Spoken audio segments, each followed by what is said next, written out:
Okay, so nakuha na yung mga tambak dito.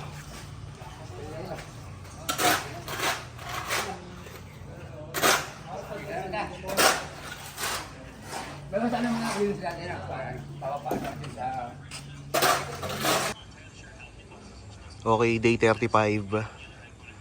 So natanggal na yung ano rito, yung mga tambak. Malinis na naman yung daan.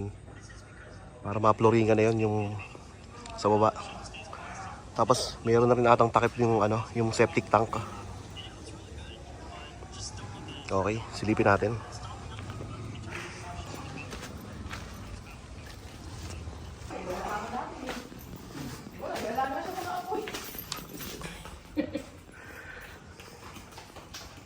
Ano yung alis ka ba? Nelson, happy birthday. Thank you po, sir. Mas ikaw sa mga anak ko. Sabi ko nga kanina eh, akala yung baby nila, kapalit na sa akin, babae, hindi daw yung mga Ayun, nasaraduhan na yung septic.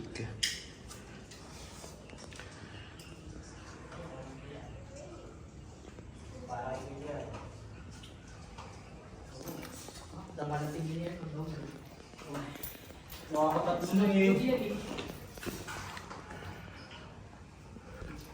Gagawin ko lang yan.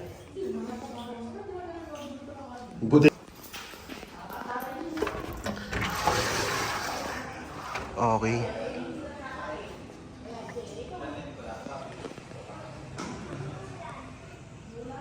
Ayun, so hindi pa natanggal yung forma rito, nandun pa rin. Pero nabuhusan na yan.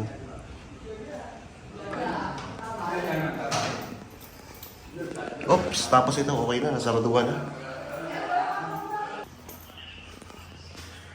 Okay, nasaraduhan na rin to.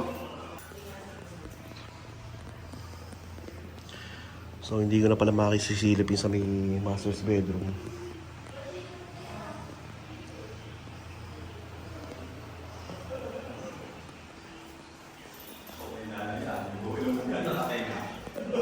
Dito na lang tayo.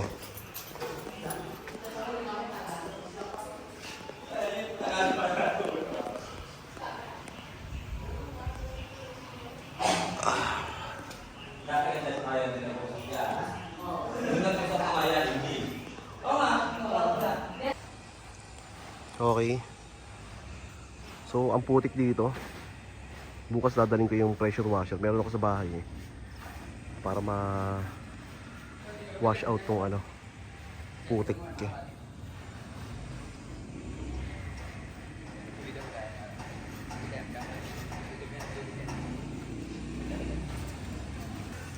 Sa baba yan, Kebeng? Hmm.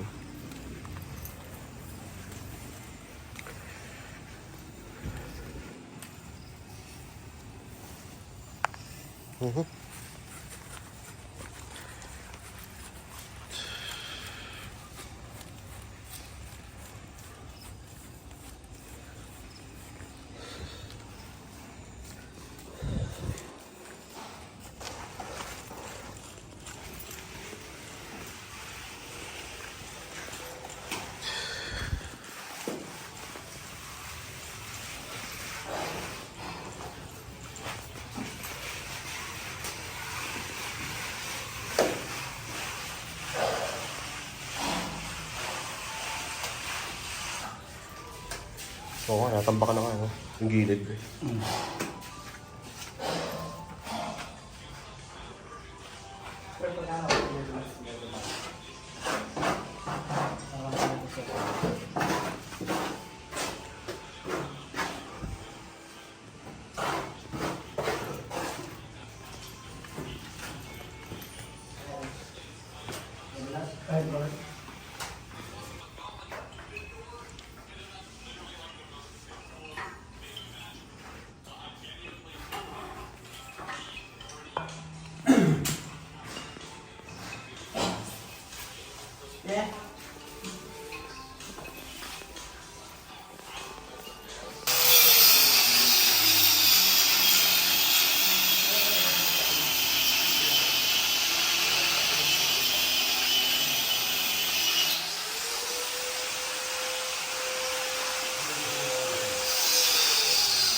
yan.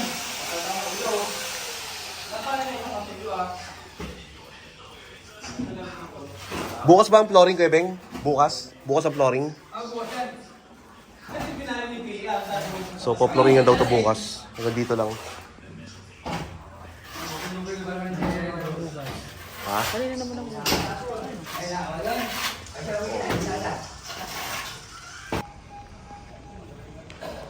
Okay, so okay na yung sa may septic tank. Nabuhusan na rin yung gilid niya. Tapos may takip na rin. So sabi ni foreman sabay na yung buhos doon sa flooring. Tapos yung tambak dito okay na. Kaya nakakuha na. Tapos etong buhangin pala pinadeliver namin yan nung kahapon para sa palitada. Si River San dyan. Yan daw yung magandang buhangin na para pang palitada.